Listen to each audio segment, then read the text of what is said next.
Welcome to the Travel Business Unpacked, where passion meets possibility. Here's your host, #1 Amazon bestseller, Meredith Calloway. Hello, and welcome to the Travel Business Unpacked podcast. I am your host, Meredith Calloway, co-founder of Gifted Travel Network and Chief Membership Development Officer right now these days is my role. And on today's episode, my guest is Lee Lennon from Travel by Design, who is a longtime member of Gifted Travel Network. Florida-based resident, and someone who has, I think, a really interesting story because she has spent basically her entire career in the travel industry, but not always as a travel advisor. So welcome to the podcast, Lee. Thanks for joining us today. Thank you, Meredith. It's a pleasure to be here. Yeah. An honor. So Thank you. first and foremost, Travel by Design. You started Travel by Design how many years ago? I started Travel by Design in 2011. I Okay. was actually, it was after a corporate position in the cruise industry I had. And I had so many, there was so much travel involved. There were so many people asking me, can you help me do this? I would like to do this. And I was like, I basically did what I'm doing now for years before. And I said, I think I would rather do this now just for me and grow my own Mhm. business. And that's how Yeah, I got started. And it was right. and since then my entire business is all referral business. I don't Yeah. really advertise for anything, and it's all been referral, and it's really I feel very, very honored, but really thankful for the But see, that experiences I've had. that's the essence of luxury, but it's also the upside of Mhm. luxury. And that is what we're finding with so many of our advisors who really understand how to service a luxury client. You have to have a compelling brand, which you do. Tell us about your messaging. If I were to ask, which we do this when we tee you up for the podcast, one of the questions we like to ask you is what is your superpower as a travel advisor? And I loved your response. So why don't you just tell us, what do you think your superpower is as a travel advisor?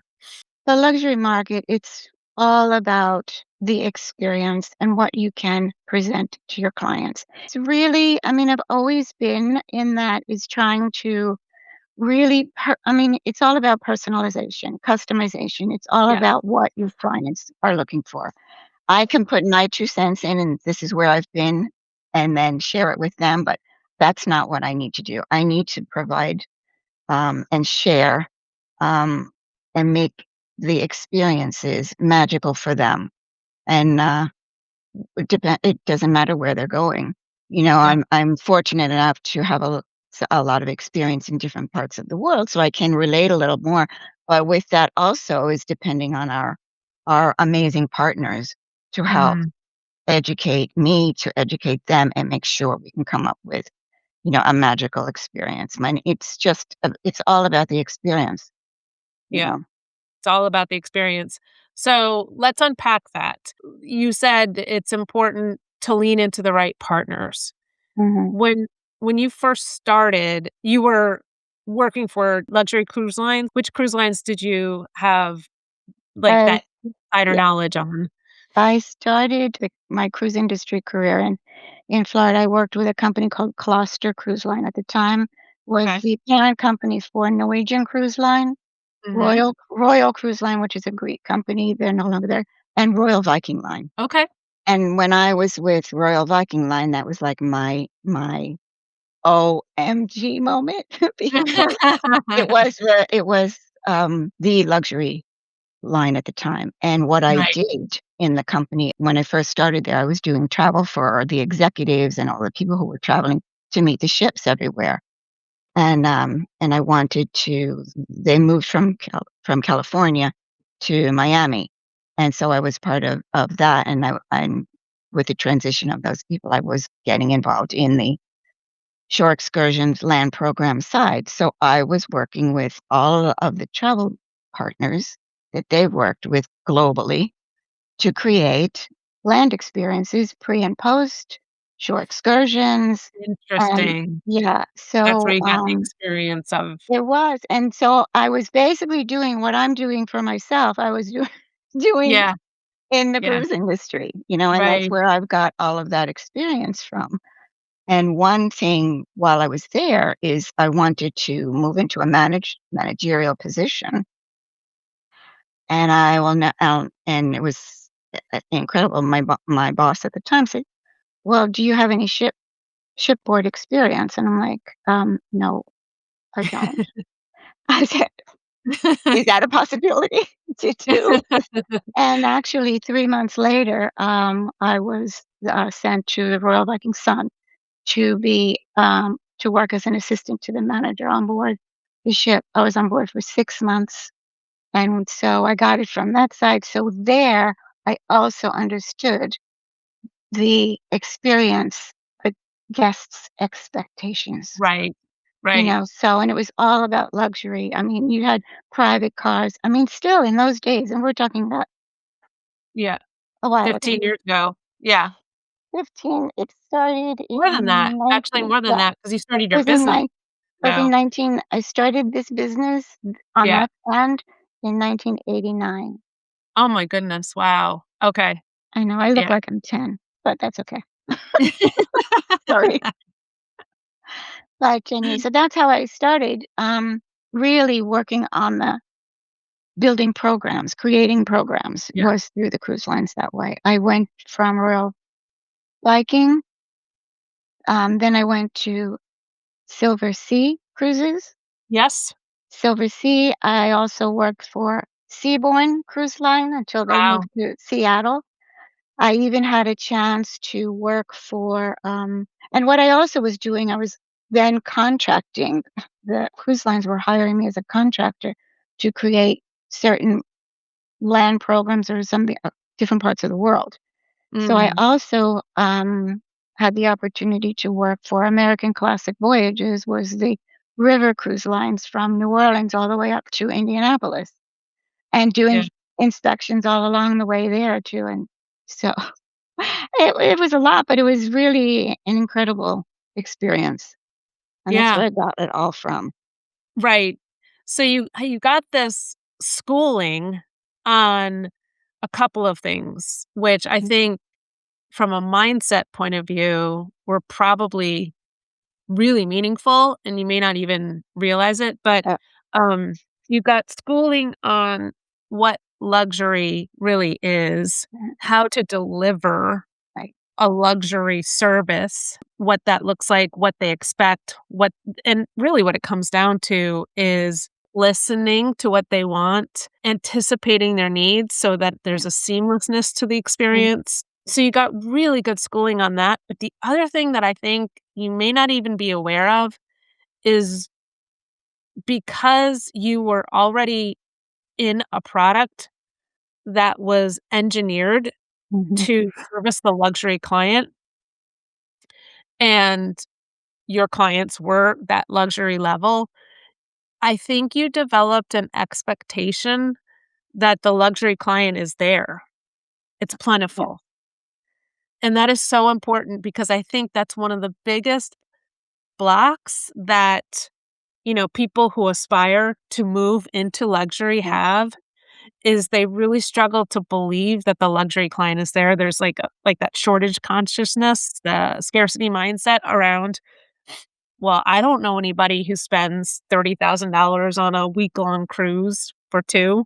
Uh, um, and, um, when you come from where you came from, it was just normal every yeah, day that was occurring, and you saw, like, you got a glimpse, not just a glimpse, but, a deep dive into right, what's happening in the luxury space.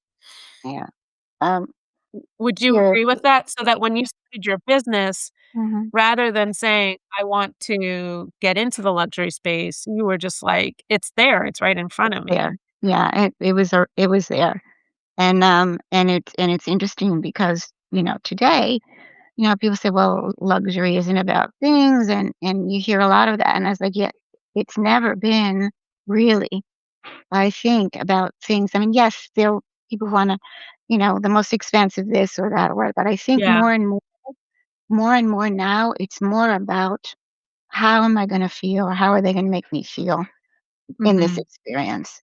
So I think Yeah. it has come a ways, but it's been there, and I've had the experience of that. I was fortunate enough to talk to the guests on board the ships, and Right. we used to host dinners at night, and I'm like, "Oh my god, I'm working all day, and then I have to talk to them again at night," you know?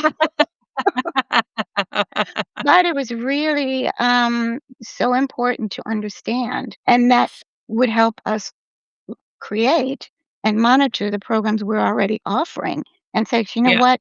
Maybe we should tweak this one instead Yeah. for Right. this small group," things like that. Right. But the other thing I'm fortunate enough to have been to see is the entire operation, how things work, you know, Yeah. and also the financially, which Mhm. I've always struggled with that myself, but to have that as a background to start with, Mhm. I think Right. also helped in creating my own business or opening So up you my own brought business. the financial understanding of how to monetize the business. You brought an understanding of how not just what they're looking for when it comes to a luxury level of service, Mhm. but how to actually execute on that. So are there some things that you have rolled out in your business? For example, like the financial, is there something that you do that you would not have done had you not had that exposure? Well, to be honest, I mean, that's one of the areas that I struggle mostly is scaling and understanding the financial side today. Yeah. Um, because there's just so much I am a solopreneur. I've had a few VAs. I just hired one a couple of months ago who was part of a referral. And it's that training too, to get that and say, where do I scale back? Because I want to be the person that is out there creating. Right. And, all of the finances and all of the systems that we always talk about the Yeah. systems, and there's a lot of systems. But to get one system down, and I'm Yeah. not very good at systems. I do have to say that. So having someone to help do that, Yeah, for sure. is a relief. So then I Yeah. can, get to my goal for next year, and Right. hopefully Right. better, Yeah. so I but can't tell you how many times we see we coach advisors, yeah, around hiring. It's time to hire. It's right, almost always time to hire before you think it is. We typically start recommending you mhm, hire someone when you're at yep, $600,000 in sales, somewhere between 600 and 1,000,000. A lot of people wait until they cross that $1,000,000 threshold, but it's so fascinating because the fear, the objection is, "I can't afford to hire."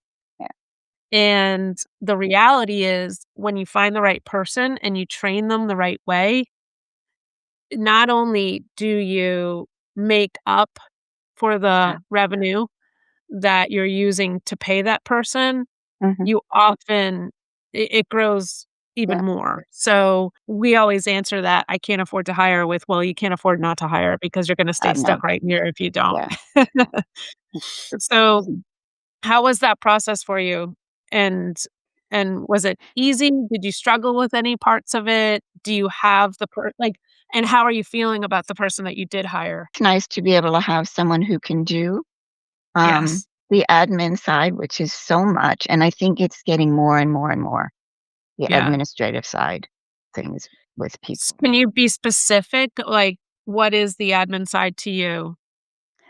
Okay, so if we get a proposal for a client, it's putting it into whatever system we have with we use Travel Joy, getting it in there, setting up um, the systems for payment, and then creating an invoice setup, and then creating an itinerary.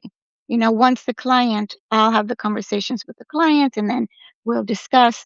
and then I share the information, and then it's just put in there, and then monthly, keeping track of the finances, and then also, but it's all of the there's a lot of work to putting one proposal together for a client. Trust me, I gotcha. I I mean, the know. admin side of it is a lot Is of a lot. administrative work, and Yeah. and I'm not a s I don't I guess I lose patience when it's like I have to learn a system or, Right. something like that, and I was like, "No, I really don't want to, so you can learn this, you can do this, and then I can just, high level it," and then that kind of thing. But that's Like actually a really good indicator of a good entrepreneur is if you're the kind of person who thinks, "I have to be good at every single aspect of this," you're never gonna grow because this is not a business you're supposed to build in isolation. So that's why we think community is so important, but it's also a business you're not supposed to build by yourself. Now, there are people who are solopreneurs, but that doesn't mean they don't have right, assistants like yourself. yeah, So the fact that you recognize the admin is not what I love doing and I'm not really good at it. One of the things that I taught years ago was um, to, spend 2 weeks keeping like almost like a list of the things that you do on a daily basis um, and then synthesize it once you have like, you pretty much completed, exhausted the list of what you're gonna be any kind of thing that you might be working on and synthesize it and then go through all of your tasks that you do in your line of work and rate them 1 through 4. And 1 is, "This lights me up. I'm really good at this, and I could do this all day, every day." yeah, That's a 1. 2 is, "I'm really, really good at this, but it drains me."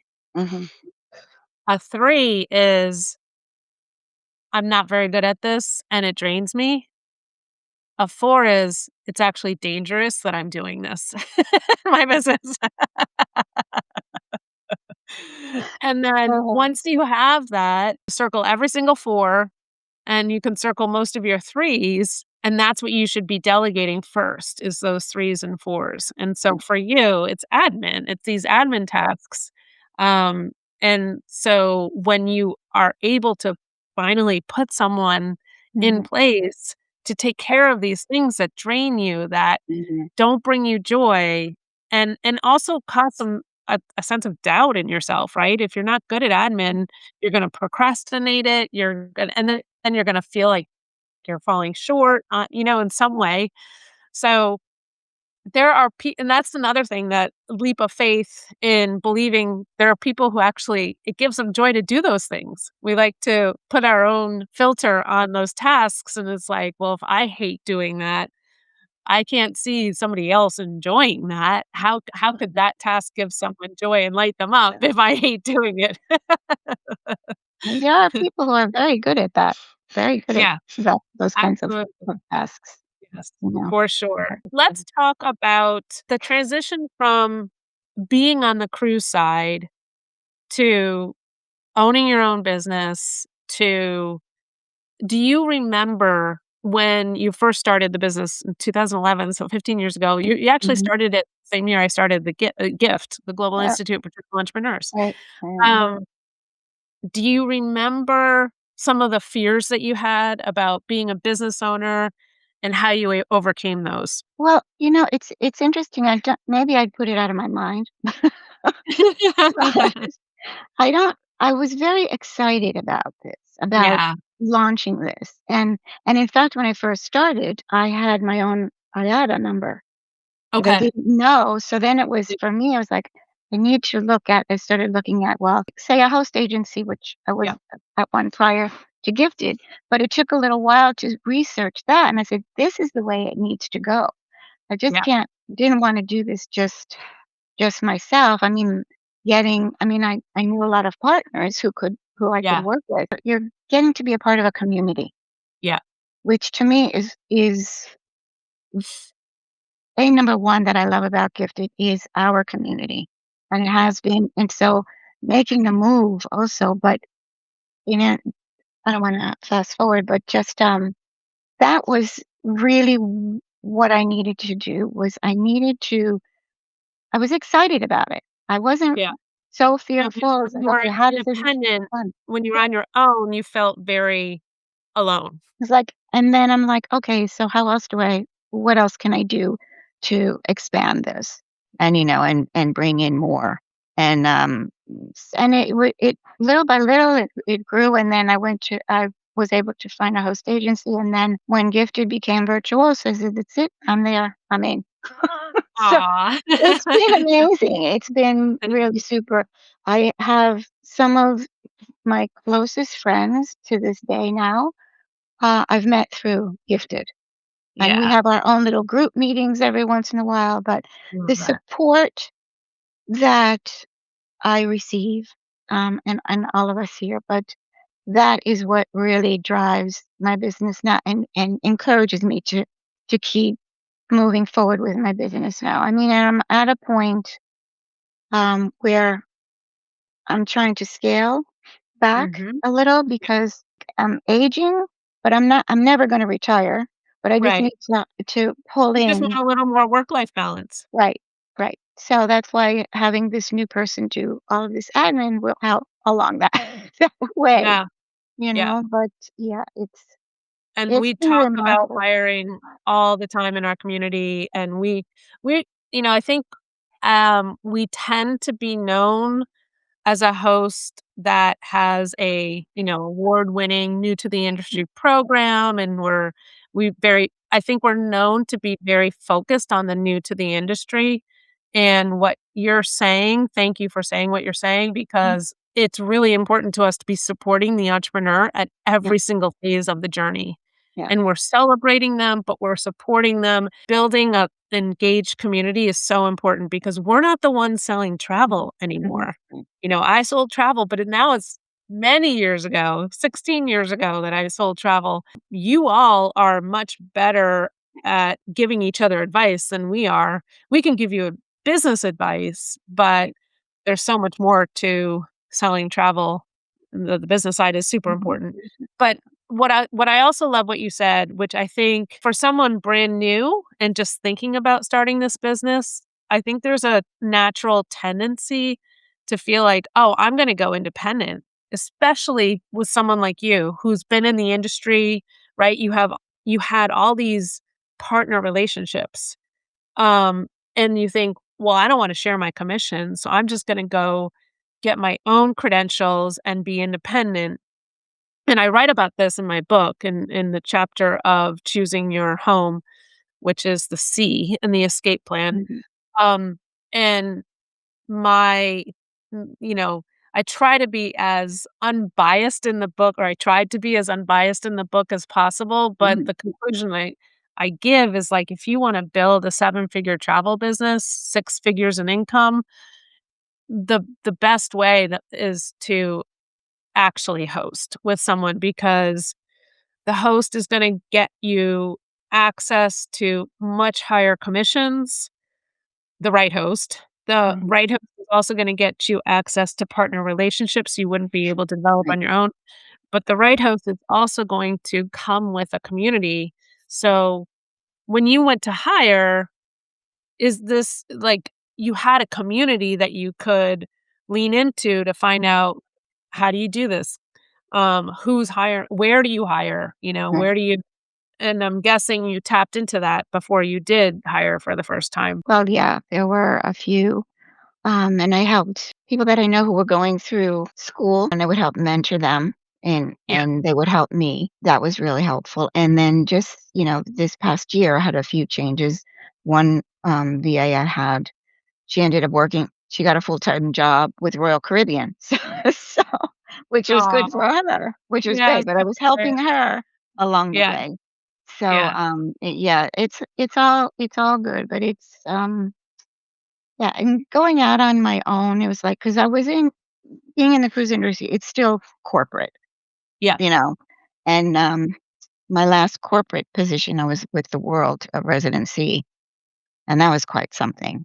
Um, and that's what made me say, I'm going to do this, and I want to Yeah. do it for me. And so, Travel by Design, which was in existence, is Travel by Design going forward for our own clients. Right. And that was really cool. So tell us about like the early years, because you said you were originally you started your career in New York City. Yeah, yeah, I did. And were you in the luxury space then too? So I was doing mostly corporate travel at the time, and it was all international. The Okay. agencies that I worked with, it was all international, but it was basically for corporate teams Back in the for the day when you companies. got paid commission on airline and on Yeah, airfares. yeah, and back in the day when you had to handwrite airline tickets, Yeah. and you had to use fax and telex from on board the ships. It was really quite something. But, so yeah, I started in New York, and when I moved due to things happening, I moved to Florida, and when I moved to Florida in 1983, I worked for a brick-and-mortar travel agency, and, it was in Sarasota, Florida, on the West Coast, and that's how I really learned more on how do I do this for myself. Right, Pretty much, it was a lot of retirees live on the West Coast of Florida, so right. there was a lot of people at that time were starting to cruise, which was new, sort of new to me, and so we did a lot of cruises that way, and then I moved to Miami, 1986, and I worked actually for a Uniglobe Oh, yeah. franchise company, and but unfortunately, they didn't last very long, so I actually started then with Gloucester in '88, and that's where the into the cruise line started working, and it was just a trajectory. I just went on and on until and I'm still in Florida, You're still in and I'm Florida. here, and now I'm here doing my thing, which is great. I wanna go back to something you said earlier, which is that you don't really do any marketing. All your business is referral base. Mhm. How does that happen? Like, how in your opinion, how is that happening? Is there something that you're doing to maybe trigger or create an opportunity for your client to refer you? Or is it just supernatural? You do such an amazing job that they are bragging about you to all their friends. Well, it's really interesting because, I mean, I'm on Facebook and I'm on Instagram and stuff, but my clients are not, Right. you know. Yeah. They're Yeah. and I'll segue to that too, because now some of them are starting to because it's now the next generation. I was gonna ask about that They're too. So coming remind up. me to ask that question too, but carry Yeah, on about referrals. yeah. So it's it's just holistic. I mean, Yeah. I just get calls from people. It's like, "Oh, so and so said, I would love to work with you because, you did this amazing trip for them." And it's about taking care of your clients, and Yeah. they will refer you to somebody Yeah. else. And now I'm Yeah. finding where, a young, like, because I also am starting to do multi-gen Yeah. more than before. And so then that next generation is contacting me, Yes. and they're contacting their friends who are Yes. contacting me. So it's sort of just evolving that way, Yeah. but it's as I said from the beginning, it's all about how they feel on the journeys that they take through Yeah. me. So So it's clearly you're it's doing something right when it comes to client care, when it comes to designing the itinerary, mm, matchmaking, right. you know what I mean? You're picking the right partners to Yes. match them to, Yeah. um, and you understand how to deliver a luxury level of service. You've got so much education in that. It's probably woven into who you are. Yeah. And what I love about what you're saying is if you can understand how to do that right, it will happen that you start with one client and they will refer you and it will grow. It will ripple out. And I love that it's rippling out to next generation. So that was the next question I wanted to ask you is now that your client profile demographic is expanding, Mhm. how does the younger luxury client differ from a different generation? Well, what I'm finding is that they're calling me because they don't have time to do this Okay. for Yeah. themselves because there's Right. so much out there, and you go online, you can just, I mean, it's Yeah. overwhelming. And Yes, it so is. they're asking me, and then it's really honing into what are your interests? What is it Yeah. that you want to do when you're in this place? Why do you want to Yeah. go here? I mean, there's a whole field of questions. I know a lot of my colleagues have the same, but it's really drilling down.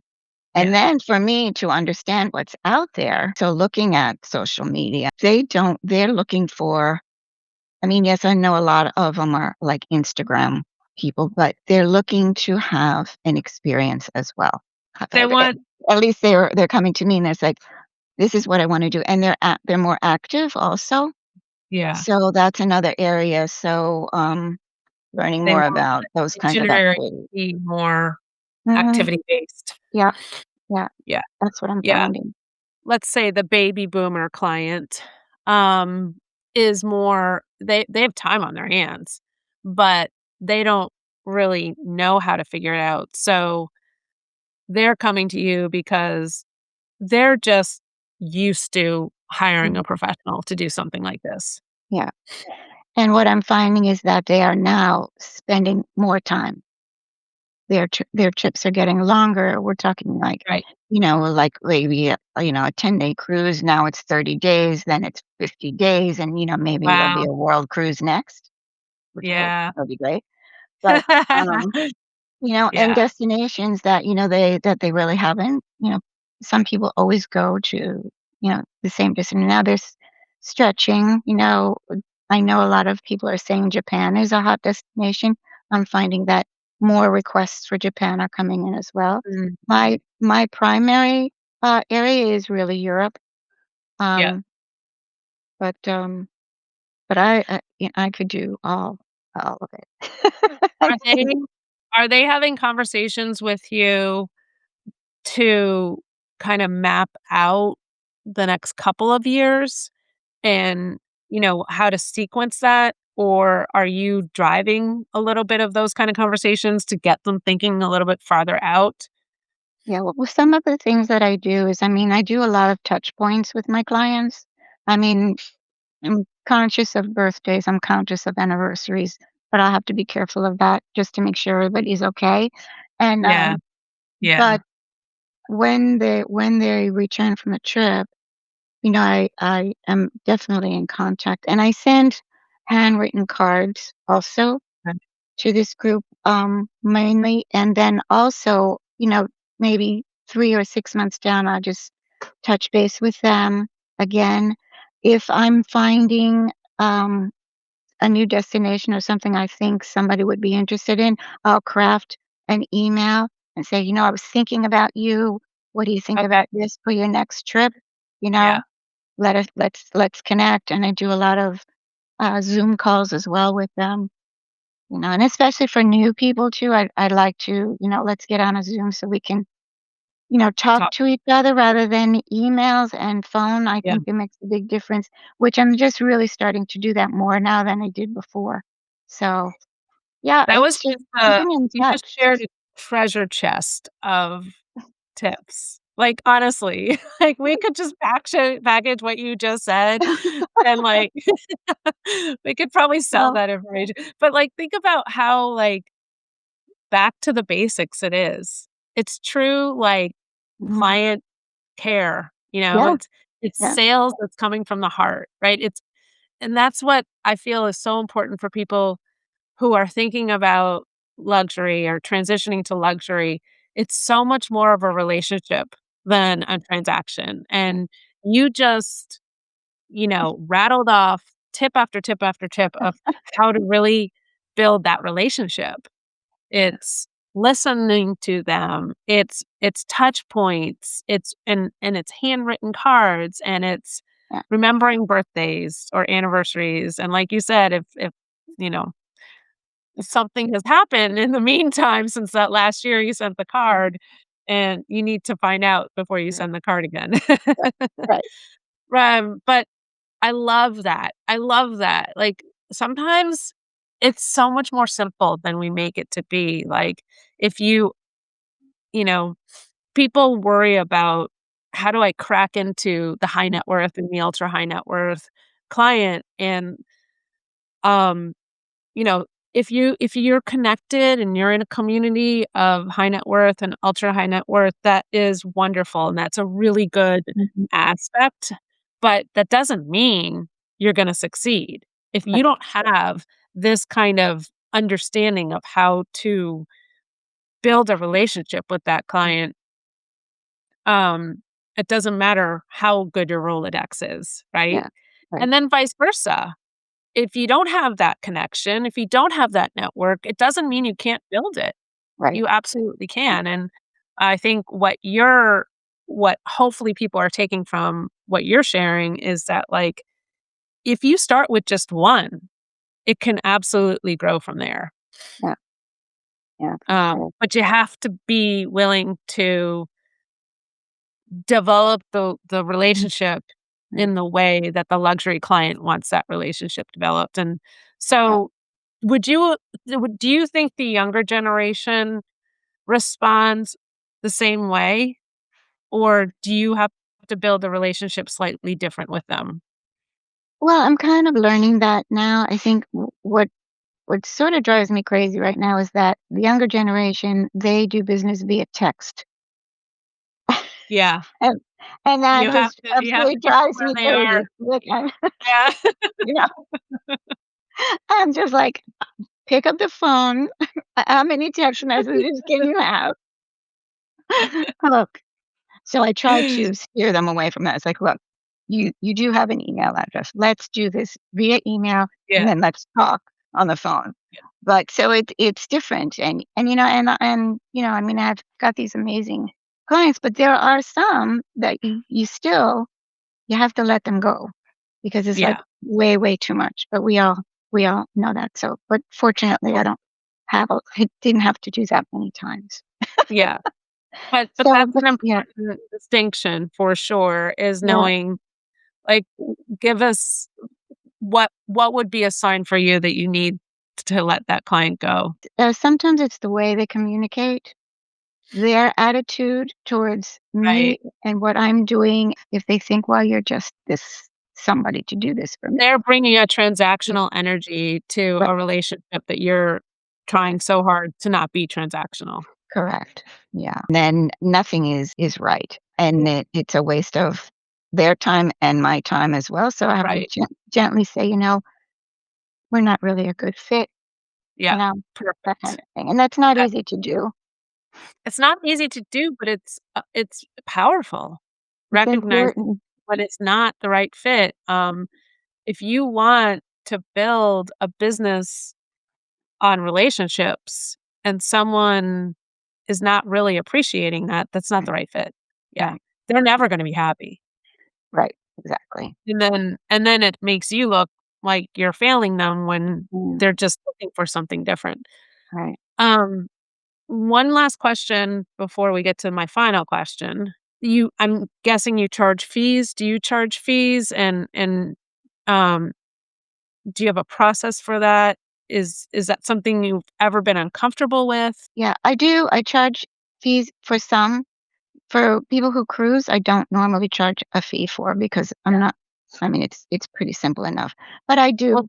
in Um, Florida, yeah, that's very, very common. I mean, we've been teaching people to charge fees from 15, 16 years ago, yeah, as long as I can remember, but, it really is, when you live in Florida, it's hard to charge fees when people are cruising, so yeah, yeah, carry on. mm, yeah. So, you No, I charge fees do, for non-cruisers.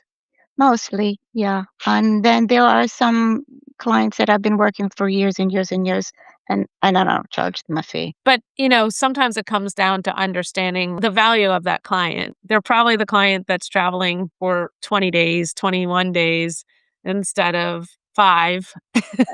Right, And so the commission you're making on that is just very different. So mhm, I don't think there's any black and whiteness to charging fees. I think overall, it's absolutely something that the industry should feel comfortable doing right, and managing the expectations of your clients. And then you can almost demonstrate the benefit that your client is getting when you say, "And I'm waiving your fee." Yeah, exactly. Oh, wow. All right, well, believe it or not, we are almost 45 minutes in. That's So, amazing. Thank you. I want to finish with my favorite question. Now, being in the industry, as long as you've been in the industry, I am sure you have a wealth of options to pick from. But can you share a pinch me, oh my God, I can't believe I get to do this for a living moment that being in this industry has afforded you I've thought about this question, and it's really difficult just to to choose? narrow it down.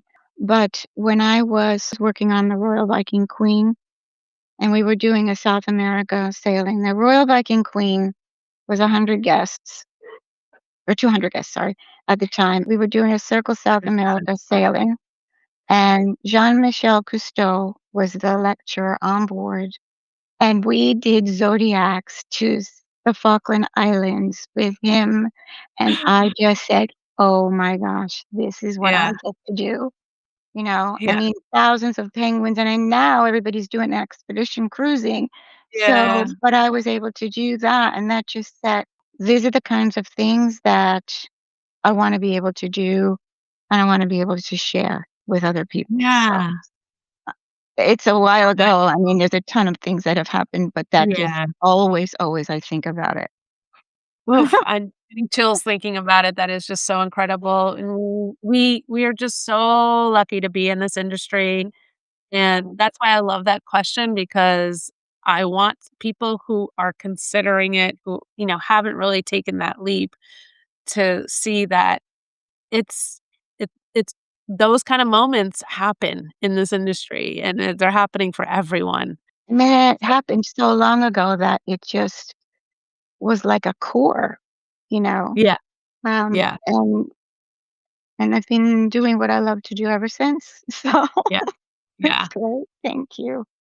Well, it's been a delight having you as a guest on the podcast. Thank you, Lee Lennon, travelbydesign.net, by the way, if you want to reach out to Lee. Um, thank you so much for being a guest on today's Yeah. podcast, and we'll see you all on the next one. Bye, Okay. everybody. Thank you so much.